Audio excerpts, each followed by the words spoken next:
Contract वाली बहू। नरेश की माँ अपने बेटे से मिलने दिल्ली आ रही है। इस बात का पता चलते ही नरेश के दिल में हलचल मच जाती है। नरेश अपनी माँ के स्वागत की तैयारी में लग जाता है। साथ ही उसे डर भी सताने लगता है कि उसकी माँ कहीं अपनी पुरानी जिद पर फिर से बैठ ना जाए। हे भगवान, इस बार बचा लो, अगले साल पक्का माँ की जिद पूरी कर दूंगा। तभी दरवाजे की घंटी बजती है। नरेश दरवाजा खोलता है तो सामने अपने मकान मालिक को देखकर हैरान हो जाता है, क्योंकि उनके साथ एक सुंदर सी लड़की भी थी। नमस्ते अंकल, कुछ काम था, मुझे बुला लेते। आपने क्यों कष्ट किया? अरे नहीं नहीं, इसमें कष्ट कैसा, मैं तो बस तुम्हें रीना से मिलवाने आया था। आज से रीना तुम्हारे साथ इसी फ्लैट में रहेगी। अंकल, कोई लड़का फ्लैटमेट नहीं है? एक अनजान लड़की के साथ रहना मेरे लिए थोड़ा अजीब होगा। देखो नरेश, मैं तुम्हें पहले भी बता चुका हूँ कि इस फ्लैट में तुम्हें किसी ना किसी के साथ एडजस्ट करना ही होगा, या फिर तुम अकेले पूरे फ्लैट का किराया दे दो, मैं किसी को नहीं रखूँगा। नरेश अपने मकान मालिक की बात सुन के रीना के साथ रहने के लिए तैयार हो जाता है, पर अंदर ही अंदर उसे ये बात खाने लगती है कि वो अपनी माँ को क्या जवाब देगा जब उसकी माँ रीना के बारे में उसे पूछेगी। दिन बीतने लगते हैं। नरेश और रीना अच्छे दोस्त भी बन जाते हैं, पर अभी भी नरेश अपनी प्रॉब्लम का सॉल्यूशन नहीं ढूंढ पाता। एक दिन नरेश बहुत परेशान सा बैठा होता है। तभी रीना उसे पूछती है, क्या हुआ नरेश, तुम काफी परेशान लग रहे हो, सब ठीक तो है ना? हाँ सब ठीक है, बस एक छोटी सी प्रॉब्लम है। वो एक्चुअली 2 दिन बाद मेरी माँ मुझसे मिलने आ रही है। अरे तो इसमें प्रॉब्लम क्या है, ये तो खुशी की बात है। हाँ रीना, बट मेरी माँ एक जिद लेकर बैठ गई है कि मैं शादी कर लूँ, पर मैं अभी इस चीज़ के लिए तैयार नहीं हूँ। ऊपर से जब वो तुम्हें देखेगी तो 100 सवाल करेगी, क्या जवाब दूंगा? अरे इसमें कोई टेंशन वाली बात नहीं है। मेरे पास ना इस प्रॉब्लम का सलूशन है, जिससे ना तुम्हें शादी करनी पड़ेगी और ना ही तुम्हारी माँ मेरे बारे में कुछ पूछेंगी। रीना की बात सुनकर नरेश सोच में डूब जाता है। वो सोचता है कि रीना खुले ख्यालों वाली लड़की है, कहीं माँ को सच बता ना दे। नरेश को सोच में डूबा देखकर रीना कहती है, अरे क्या हुआ, किस सोच में पड़ गए? डोंट वरी, जैसा तुम सोच रहे हो ना वैसे कुछ भी नहीं है। मेरे पास एक प्लान है। मैं कुछ समझ नहीं पा रहा हूँ, कैसा प्लान? मैं समझाती हूँ। हम ना एक कॉन्ट्रैक्ट मैरिज कर लेते हैं। फिलहाल मेरे पास जॉब नहीं है, तो तुम इस रूम का किराया दे देना जब तक तुम्हारी माँ यहाँ रहेंगी, सिर्फ तब तक। और तुम अपनी माँ से कह देना कि मैं तुम्हारी पत्नी हूँ, इससे वो मेरे यहाँ रहने पर कोई सवाल भी नहीं करेंगी। अरे बात तुम्हारी ठीक है, पर माँ से झूठ बोलना, ना ना बाबा, मैं ये रिस्क नहीं ले सकता। कोई और आइडिया दो ना तुम। देखो मंजूर हो तो बोलो, वरना सच बता दो, मुझे कोई प्रॉब्लम नहीं है। रीना की बात सुनकर नरेश सोच में डूब जाता है।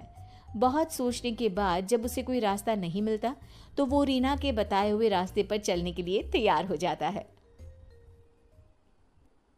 वो रीना से बात करता है और अपनी माँ की पसंद और नापसंद के बारे में बताता है। रीना भी नरेश की सभी बातों को ध्यान से सुनती है, ताकि कहीं उससे कोई गलती ना हो जाए।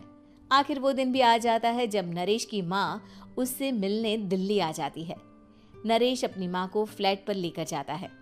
जैसे ही नरेश की माँ फ्लैट के अंदर जाती है, रीना उसके पैर छू लेती है। ये देखकर नरेश की माँ थोड़ी घबरा जाती है और नरेश से पूछती है, अरे बेटा नरेश, ये कौन है? माँ, ये आपकी बहू रीना है। माफ़ी चाहता हूँ, सब कुछ इतनी जल्दी में हुआ कि आपको बता ही नहीं पाया, इसलिए सोचा कि क्यों ना आपको सरप्राइज दिया जाए। अरे बेटा, मैं तो बस तेरा घर बसा हुआ देखना चाहती थी। हाँ, बहुत अरमान थे अपनी इकलौते बेटी की शादी को लेकर, लेकिन कोई बात नहीं, शायद किस्मत को यही मंजूर होगा।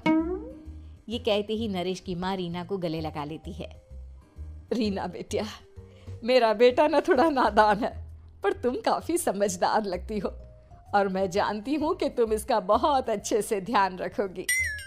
माँ आप चिंता मत कीजिए, मैं सब संभाल लूंगी। नरेश की माँ अपने बहू और बेटे के साथ खुशी खुशी रहने लगती है। दिन बीतने लगते हैं। नरेश की माँ और रीना का रिश्ता बहुत मजबूत होता चला जाता है। वो दोनों सारा दिन एक साथ रहती और खूब बातें करती। इधर साथ रहते रहते नरेश और रीना भी एक दूसरे से प्यार करने लगते हैं। दोनों को इस बात का एहसास हो जाता है, फिर भी वो इस बात को छुपा कर ही रखते हैं। एक दिन नरेश की माँ और रीना शादी के बारे में बात करने लगते हैं। रीना बिटिया, ये तो नरेश ने मुझे बिना बताए शादी कर ली, वरना मैं तो अपनी इकलौती बेटी की शादी इतनी धूमधाम से करती कि सारी दुनिया देखती रह जाती। अच्छा माँ, आप ऐसा भी क्या करती नरेश और मेरी शादी में जो दुनिया देखती रह जाती? अरे बिटिया, एक माँ के अरमान तुम अभी नहीं समझोगी। मैं तो अपनी बहू को एक रानी की तरह लेकर आती और शादी भी बिल्कुल शाही अंदाज में करती, पर मेरे तो सारे अरमान ऐसे ही रह गए। खैर, मुझे तो अपने बेटे और बहू की खुशी चाहिए बस। ये कहते हुए नरेश की माँ की आंखों में आंसू आ जाते हैं। रीना भी ये सुनकर ख्यालों में खो जाती है, क्योंकि वो भी मन ही मन खुद को नरेश की पत्नी और उसकी माँ की बहू मानने लगी थी। शाम को जब नरेश ऑफिस से घर आता है तो रीना खुद को रोक नहीं पाती और नरेश के सामने उसकी माँ को अपने और नरेश के रिश्ते का सारा सच बता देती है। रीना की बात सुनकर नरेश की माँ दोनों से बहुत नाराज हो जाती है और घर वापस जाने की बात करने लगती है। तुम दोनों ने मुझसे सच छुपाकर बहुत ठेस पहुंचाई है मुझे। अब तुम लोगों के साथ नहीं रहना चाहती मैं, कल ही वापस चली जाऊंगी अपने घर। माँ, मुझे माफ कर दो, ये सब मैंने रीना के कहने पर ही किया है, वरना मैं भी आपको कभी ठेस पहुंचाने के बारे में सोच भी नहीं सकता। हाँ माँ, हमने ये सिर्फ आपका दिल रखने के लिए किया, प्लीज हम दोनों को माफ कर दीजिए। तुम दोनों ने मेरे अरमानों के साथ खिलवाड़ किया है, और वैसे भी मुझे अपने बेटे के लिए एक अच्छी लड़की ढूंढनी है, इसलिए मेरा यहाँ से जाना ही बेहतर होगा। माँ की ये बात सुनकर रीना खुद को रोक नहीं पाती। माँ, क्या मैं आपके घर की बहू बनने लायक नहीं हूँ? रीना की बात सुनकर नरेश हैरान रह जाता है। नरेश की माँ भी कुछ समझ नहीं पाती। मैं कुछ समझी नहीं, आखिर तुम कहना क्या चाहती हो? माँ, मैं वो नरेश से बहुत प्यार करती हूँ और साथ ही साथ मैं आपको भी अपनी माँ मान बैठी हूँ। आज जब आपकी बातें सुनी तो खुद को रोक नहीं पाई, इसलिए सारा सच आपको बता दिया। रीना की बात सुनकर नरेश की माँ की आंखों में आंसू आ जाते हैं और वो अपने बेटे नरेश और रीना को गले लगा लेती है। मेरे घर की बहू तो सिर्फ रीना बिटिया ही बनेगी। मैं आज ही तुम दोनों की शादी की तारीख निकलवा दूंगी, बस एक बार तुम्हारे घर वाले मान जाए। उसी दिन रीना के माता पिता भी उनके फ्लैट पर आ जाते हैं। दोनों परिवार आपस में बैठकर बातें करते हैं और शादी के लिए राजी हो जाते हैं। रीना भी कॉन्ट्रैक्ट फाड़ देती है और कहती है, सही मायने में मैं अब बहू बनूंगी, अब तक तो सिर्फ कॉन्ट्रैक्ट वाली बहू थी।